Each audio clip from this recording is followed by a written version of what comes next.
దేవుని యొక్క వాక్యం మనలో ఉండాలంటే మనం ఏం చేస్తూ ఉండాలి? దేవుని వాక్యం మనలో ఉండాలంటే మనం ఏం చేస్తూ ఉండాలి? మనసు మమత సీరియల్ పెట్టుకుని చూడాలా? ఆడది ఆధారం సీరియల్ పెట్టుకుని చూస్తూ ఉండాలా?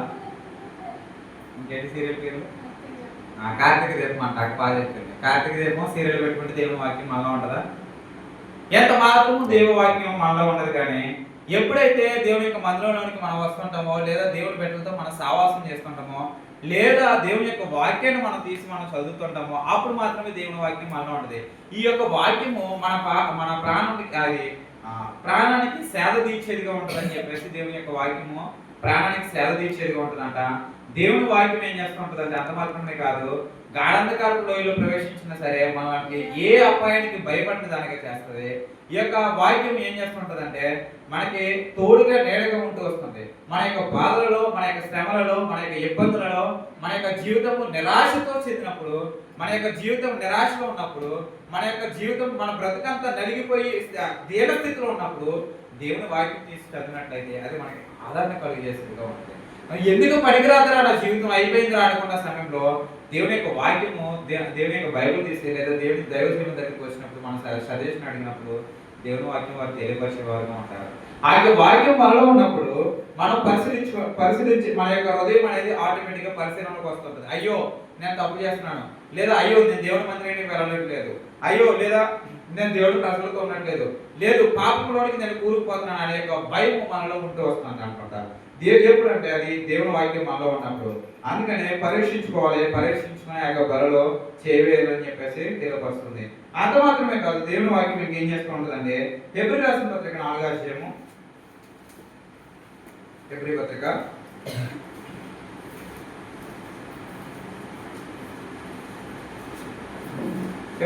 4వ అధ్యాయము 12వ వచనం.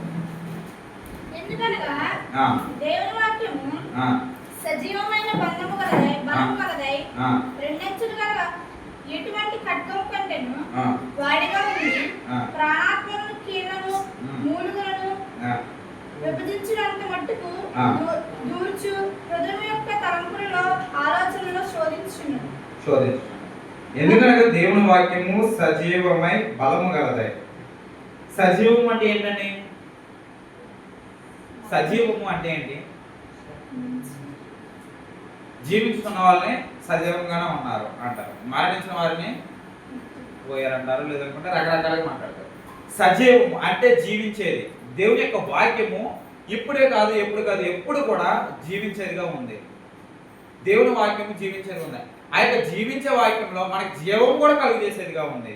ఆ యొక్క జీవించే వాక్యము ఏమంటుందంటే బలము కలదై రెండంచుల ఎటువంటి ఖడ్గం కంటే వాడిగా ఉండి ప్రాణాత్మలను, కీళ్లను, మూలుగులను విభజించినంత మటుకు దూరుచు, హృదయం యొక్క తలంపులను ఆలోచనలను శోధించుచున్నది. ఇది ఏం చేస్తుందంటే మన హృదయంలో ప్రతి ఒక్క తలంపును కూడా ఏం చేస్తుంది? శోధించుచున్నది. ఏంటది? దేవుని వాక్యం. దేవుని వాక్యం ఏం చేస్తుంటది? మన హృదయంలో ప్రతి తలంపును కూడా శోధిస్తుంటుంది. ఎలా శోధిస్తుంది అంటే, ఈ ఆదివారం దేవుని మందిరానికి వెళ్ళలేదు, ఈ ఆదివారం దేవుని మందిరానికి వెళ్ళలేదు అయ్యో అంటది. కానీ హృదయం ఏం చేస్తుంటది? పర్లేదు అంటది. మన తలంపు ఏం చేస్తుంది? మన తలంపు శోధిస్తుంది. అయ్యో ఈ ఆదివారం నేను దేవుని మందిరానికి వెళ్ళలేదు, లేదా శుక్రవారం దేవుని యొక్క ఆలయానికి వెళ్ళలేదు, లేదనుకుంటే పలానా చోట సువార్త ఉంది నేను వెళ్ళలేదు, లేదనుకుంటే పలానా చోట ప్రేయర్ మీటింగ్ ఉందన్నారు నేను వెళ్ళలేదు. శోధిస్తుంది. దేవుని యొక్క ఆలోచన విధానం శోధిస్తుంది. కానీ సాధన మాత్రం ఏం చేస్తుంటాడంటే హృదయంలో ఎలా పోతే ఏమైనా పనులు ఉన్నాయి కదా, పనుల భారం ఉంది కదా అని సాధన ఏం చేసుకుంటాడు? దానికంటే డబల్గా పని చేసుకుంటాడు. ఇంకా మొట్టమొదటిగా మన హృదయంలోని ప్రతి తలంపులను దేవుని వాక్యం ఏం చేసేదిగా ఉంది? శోధించేదిగా ఉంది. రెండవదిగా కీర్తనలు 111 అధ్యాయం, కీర్తనలు 111 అధ్యాయం 10వ వచనం. యెహోవా యందలి భయము జ్ఞానమునకు మూలము, ఆయన శాసనములు అనుసరించి వారందరూ మంచి వివేకము గలవారు, ఆయనకు నిత్యము స్తోత్రం కలుగుతున్నది. చాలండి. యెహోవా యందలి భయము జ్ఞానమునకు మూలము, ఆయన శాసనములను అనుసరించి వారందరికీ మంచి వివేకము కలవారు. దేవుని యొక్క వాక్యము జ్ఞానం కలుగజేసేదిగా ఉంది, జ్ఞానమునకు మూలంగా ఉంది. అలాగే ఆయన శాసనములు అనగా అది కూడా దేవుని యొక్క వాక్యమే. ఆ యొక్క వాక్యము ఏం చేస్తుంది ఉంది, మంచి వివేకము కలుగజేసేదిగా ఉంది. మొట్టమొదటిగా దేవుని యొక్క వాక్యం మన హృదయంలో ప్రతి తలంపును శోధించేదిగా ఉంది. రెండవదిగా దేవుని యొక్క వాక్యము జ్ఞానములకు మూలంగా ఉన్నది. మూడవదిగా మంచి వివేకము కలుగజేసేదిగా ఉన్నది. ఇంకో చోట చూసుకున్నట్లయితే దేవుని వాక్యము లోకసువార్త 11:28 వచనం. లోకసువార్త 11:28 వచనం.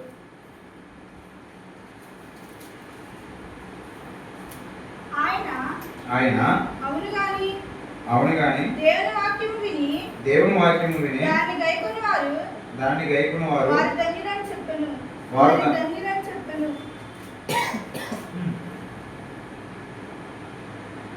అవును గాని దేవుని వాక్యము విని దాన్ని గైకొను వారు మరి ధన్యులని చెప్పాను. మొట్టమొదటిగా తలంపులను శోధించేదిగా ఉంది. రెండవదిగా వివేకం కలిగేసేదిగా ఉంది, జ్ఞానం కలిగేసేదిగా ఉంది. నాలుగవదిగా దేవుని వాక్యము ధన్యత. దేవుని యొక్క వాక్యం ఏం చేస్తుంది, ధన్యులుగా చేస్తుంది. ఇటు ధన్యత మనలో మనకు కావాలనుకుంటే దేవుని యొక్క వాక్యము ప్రతిరోజు కూడా మనము అవలంబించుకునే వారంగా ఉండాలి. అలాగనే కీర్తనలు 119 అధ్యాయం, ఆఖరిగా కీర్తనలు 119 అధ్యాయం, ఇంకా దీనివల్లండి ఆఖరిగా కీర్తన 119 అధ్యాయం 11వ వచనం. నీ ఎదుట నేను పాపం చేయకున్నట్లు నా హృదయంలో నీ వాక్యం ఉంచుకుని ఉన్నాను. యెహోవా నీవే స్తోత్రమునందైన వాడు, నీ కట్టడలను నాకు బోధించు. ఇక్కడ చూసినట్లయితే ఈ యొక్క 11వ వచనంలో నీ ఎదుట నేను పాపం చేయకున్నట్లు నా హృదయంలో నీ వాక్యము ఉంచుకుని ఉన్నాను. ఎన్నటి వరకు దేవుని యొక్క వాక్యము ఏం చేసేదిగా ఉంది, హృదయంలో ప్రతి తలంపులను శోధించేదిగా ఉంది. తర్వాత వివేకాన్ని కలుగజేసేదిగా ఉంది. తర్వాత జ్ఞానాన్ని కలుగజేసేదిగా ఉంది. తర్వాత ధన్యులుగా చేసేది ఉంది. ఇంకా ఐదోదిగా వచ్చేసరికి ఇక్కడ నీ ఎదుట నేను పాపం చేయకున్నట్లు నా హృదయంలో నీ వాక్యం ఉంచుకుని ఉన్నాను. ఇన్ని రకాలుగా మనకి యూస్ఫుల్ గా అయ్యేది యొక్క దేవుని వాక్యము ఆఖరిగా వచ్చేసరికి పాపం అనేది అడ్డుగా వస్తుంది. మనుషునికి దేవునికి పాపం అనేది అడ్డుగా వస్తుంది. అందుకే ఈ యొక్క పాపము అడ్డంగా తీసివేయడానికి, ఈ యొక్క పాపం అనే యొక్క ముళ్ళుని తీసివేయడానికి, ఈ యొక్క పాప రోగాన్ని తీసివేయడానికి దేవుడి యొక్క వాక్యం ఏం చేసేదిగా ఉంటుంది. ఏం చేయాలంట, ఆయన యొక్క వాక్యాన్ని మనలో ఉంచుకుంటే కనుక నీ ఎదుట నేను పాపము చేయకున్నట్లు నా హృదయంలో నీ వాక్యము ఉంచుకుని ఉన్నాను. దేవుని యొక్క వాక్యాన్ని మన హృదయంలో ఉంచుకుంటే ఆటోమేటిక్ గా పాపం అనేది పోతుంది. కానీ ఈ యొక్క పాపము 13 రకాలుగా విభజింపబడి ఉన్నది. పాపం ఎన్ని రకాలుగా ఉంది తర్వాత మీరు చూసినట్టు ఆత్మ ఫలాల కింద ఉంటుంది. పాపము 13 రకాలు. నరహత్య, దొంగతనం, వ్యభిచారం, పాపము 13 రకాలుగా ఉంటూ వచ్చింది. ఈ యొక్క 13 రకాలైన పాపము మనిషి జీవితంలో ఉంటే ఒక రోగానికే మనిషి డొల్లా పడిపోతాడు, 2 రోగాలకి తలపోటుకి లేదంటే మోషన్స్కి లేదంటే జ్వరానికి ఇట్లన్నిటికీ మనిషి డొల్లా పడిపోతాడు. ఈ యొక్క 13 రకాలైన పాపులు మనిషి జీవితంలో ఉంటే ఇక నిత్య జీవనానికి మనం వెళ్ళగలమా? ఆ యొక్క నిత్య రాజ్యానికి వెళ్ళగలమా? దేవుడి యొక్క పిల్లలను మనం చెప్పుకోగలమా? ఇక 13 రకాలైన పాపాలు మానవ హృదయంలో ఏర్పాటు చేస్తూ దేవుని యొక్క దాసులకి, సంఘానికి వేరుపరిచేదిగా ఉంటూ వస్తున్నాయి.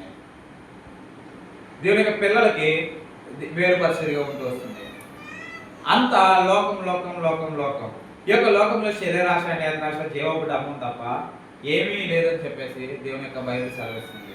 ఈ యొక్క 13 రకాలైన పాపము మనలో కనబడితే కనుక ఆ యొక్క నిత్య రాజ్యానికి ఆ యొక్క ధన్యతలోనికి మనం వెళ్ళలేమని బైబిల్ సెలవిస్తుంది. అలాగే మార్కు సువార్త 10:17 ఈ యొక్క లేఖ భాగం కీర్తన గ్రంథాన్ని అలా వచ్చింది.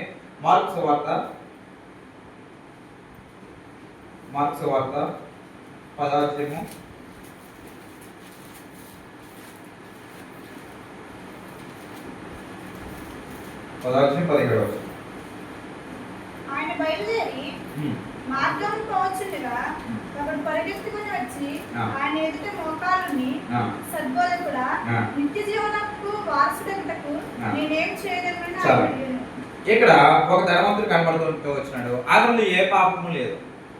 అతనిలో ఏ పాపము లేదు. నేను ఈ స్టోరీ అంతా చెప్పను కానీ ఇక్కడ అతను ఏ పాపం లేదు. కానీ 13 రకాలైన పాపాలు మనిషి జీవితంలో ఉంటే నిత్య జీవానికి ఏ రకంగా వెళ్ళగలరు, కానీ ఎంత మాత్రం వెళ్ళలేరు. కానీ ఇక్కడ ఏ పాపం లేని యొక్క యవనస్తుడు, ఏ పాపం లేని యొక్క వ్యక్తి ఇక యేసు ప్రభు దగ్గరికి వచ్చి మోకాళ్ళుని సద్బోధక నిత్య జీవానికి వారసుని అడగడానికి నేనేం చేయాలి అని అడిగినప్పుడు అది యేసు ప్రభు వారు అన్నారు, సత్పురుషుడిని ఎలా అంటున్నావు, దేవుడు ఒకడే కదా, సత్పురుషుడు ఎవరు కాదు. నరహత్య చేయవద్దు, వ్యభిచారింపవద్దు, దొంగిలింపవద్దు, అబద్ధ సాక్ష్యం పలకవద్దు, మోసపరచవద్దు, నీ తల్లిదండ్రులను సన్మానింపము. ఈ యొక్క 6 ఆజ్ఞలు చెప్పినప్పుడు ఇవన్నీ నా చిన్నప్పటి నుంచి నేను చేసుకుంటూ వచ్చాను, అయితే నిత్య జీవానికి వారసుని అయిపోతాను అన్నప్పుడు నీకున్న ధనాన్ని విడిచిపెట్టున్నాడు వెంబడించు, నన్ను వెంబడిస్తే ఖచ్చితంగా నిత్య జీవానికి వారసుడు అవుతావంటే అతను మిగిలిన ఆస్తి గల వాడు కనుక ఆ యొక్క మాటకి ఏం చేశాడు, మొఖం చెన్నబుచ్చుకునే దేవుడు విడిచిపెట్టేసి వెళ్ళిపోయాడు. 6 రకాలైనటువంటి ఆజ్ఞలు పాటిస్తూ వచ్చాడు బాల్యం నుంచి, కానీ ఆ ఒక్కటి మాత్రం విడిచిపెట్టలేకపోయాడు. ఆ ఒక్కటి మాత్రం విడిచిపెట్టకపోయాడు. 13 రకాలైన పాపాలు మనలో ఉంటూ వచ్చినప్పుడు 12 విడిచిపెట్టి 13வது కూడా విడిచిపెట్టకపోతే నిత్య జీవానికి ఎంత మాత్రం మనము వారసులం కాలేము. ఇదేంటి చిన్న చిన్నయే కదా, నరహత్య చేయవద్దు, వ్యభిచారింపవద్దు, దొంగిలింపవద్దు, అబద్ధాలు పలకవద్దు, మోసం చేయవద్దు, నీ తల్లిదండ్రులను సన్మానించు, ఇవన్నీ బాల్యం నుంచి అనుసరిస్తూ వచ్చాను కదా, నా చిన్నతనాన్ని నుంచి ఇప్పుడు వరకు అనుసరిస్తూ వచ్చాను కదా, నాకు ఆ యొక్క నిత్య రాజ్యాన్ని ప్రభు అని అడిగాడా? కానీ దేవుడు ఎంత మాత్రమూ ఒప్పుకోనలేదు. నీకున్న ఆస్తిని విడిచిపెట్టి నన్ను వెంబడించినప్పుడు మొఖం చిన్నబుచ్చుకుని వెళ్ళిపోయాడు. ఎన్ని రకాలైన పాపాలున్నా మనలో, ఎన్ని రకాల దోషాలున్నా ఆ ఒక్కటి మాత్రం విడిచిపెట్టకపోతే మనలో నేను ఏదైతే మాడుకోలేను అనుకుంటున్నామో, మనలో ఏదైతే నేను చేయలేను అనుకుంటున్నామో, ఏదైతే నేను వదిలిపెట్టుకుంటూ ఉండలేను అనుకుంటున్నామో ఆ ఒక్కటే విడిచిపెడితే కనుక దేవునిలో మనం ధన్యులుగా చేయబడతాం. మనకి శాంతి అనేది దొరుకుతూ వస్తుంది. ఇక్కడ చూసినట్లయితే కీర్తన గ్రంథంలో నా హృదయంలో నీ వాక్యము ఉంచుకుని ఉన్నాను. నిజంగా మన హృదయంలో దేవుని యొక్క వాక్యం ఉంచుకుంటే పాపం అనేది మనలో ఉండదన్నమాట. పాపం వల్ల నరకానికి నిజంగా పాపం ఇది ఎంత ఘోరమైందంటే హృదయం అన్నిటికంటే మోసకరమైనది. ఎలా అయితే మోసకరమైనదో పాపం కూడా చాలా రకాలుగా సులువుగా చిక్కులు పెట్టేస్తుంది మనలో. ఎంత ఉన్నా సరే స్కూల్లో, కాలేజీలో, ఇతర మనుషులతో ఎక్కడ పడితే అక్కడ ఏం చేస్తుంటది అంటే ఎంత వద్దు నేను ఇది చేయకూడదు అనుకున్నా సరే ఆటోమేటిక్గా వచ్చి పడిపోతుంటది. కానీ ఎప్పుడైతే దాన్ని చేస్తాడో వాడే నిజమైన క్రైస్తవుడు, వాడే నిజమైన విశ్వాసి. ఎప్పుడైతే మనం విడిచిపెడతామో, లేదా ఎప్పుడైతే దాన్ని గ్రహించి మనం వదిలి పెడతామో, ఎప్పుడైతే దాన్ని గ్రహించి లేదా ఒప్పుకోని జీవితం కలిగి ఉంటామో, ఒకవేళ పొరపాటు చేస్తే ఒప్పుకోని జీవితం కలిగి ఉంటామో వాడే నిజమైన క్రైస్తవుడు.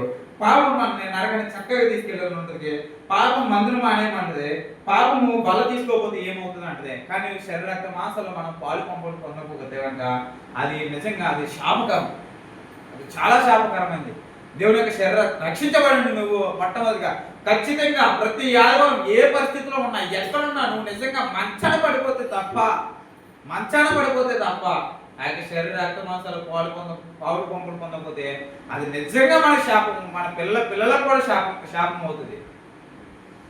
శరీర రక్త మాసాల్లో ఖచ్చితంగా మనం ఏ పరిస్థితిలో ఉన్నా, ఎక్కడున్నా, ఒకవేళ వేరే దేశాల్లో ఉన్నామా, వేరే ఊర్లో ఉన్నామా, అక్కడ ఉన్న దేవుడి మందిరానికి వెళ్ళి బలలో పాలు పంపులు పొందాలి. మంచాన పడితే ఒకవేళ నిజంగా దైవజనులకు ఫోన్ చేసి నేను మంచాన పడి ఉన్నాను, నేను రాలేని పరిస్థితిలో ఉన్నాను దేవుడి మందిరానికి, నాకు సాయంత్రం లేదా ఆరాధన అయిన తర్వాత బల్ల తీసుకొచ్చేవాడిని నా ఇంటి దగ్గర అని చెప్పేసి అడిగే హక్కు మనకు ఉంది.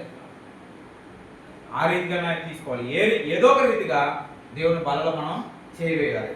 పాపం బల్ల తీసుకోకపోతే ఏం కాదంటది. అలాగే పాపం పార్కుల్లో తిరగమంటది, పాపం ఏం చేయమంటది, క్లబ్బుల్లో తిరగమంటది, టీవీలు చూడమంటది, సినిమా హాల్లో తిరగమంటది, అటు ఇటు అల్లరి చిల్లర చేసేవాళ్ళు మందులు మానేమంటూ అటు ఇటు తిరగమంటుంది. కానీ వాటిని జయించేవారుగా ఉండాలి. ఇంకా పాపం అంట ఏం చేస్తుంటదంటే ఏర్పరచబడిన వారిని మాత్రమే ఏం చేస్తుంటదంట, మోసం చేసేదిగా ఉంటది. ఏర్పరచబడిన వారు అంటే ఎవరంటే రక్షించబడిన వారు. ఏర్పరచబడిన వారు ఎవరంటే దేవుని యొక్క పిల్లలమైన మనమే ఏర్పరచబడిన వారు. ఈ ఏర్పరచబడిన వారిని నిజంగా చాలా విధాలుగా ఏం చేస్తానంటే పాపము మనల్ని క్రిందకి తోసి వేసుకుంటుంది అనమాట. అందుకని జాగ్రత్తగా ఉండి, మెరుగుగా ఉండి, విశ్వాసాన్ని కాపాడుకుంటూ నిలకడగా ఉండి పవిత్రమైన జీవితం కలిగి ఉంటే కనుక మా యొక్క ధన్యులుగా మనము చేయబడతావు. ఈ కొద్ది వాక్యం దేవుడు దీవించును గాక.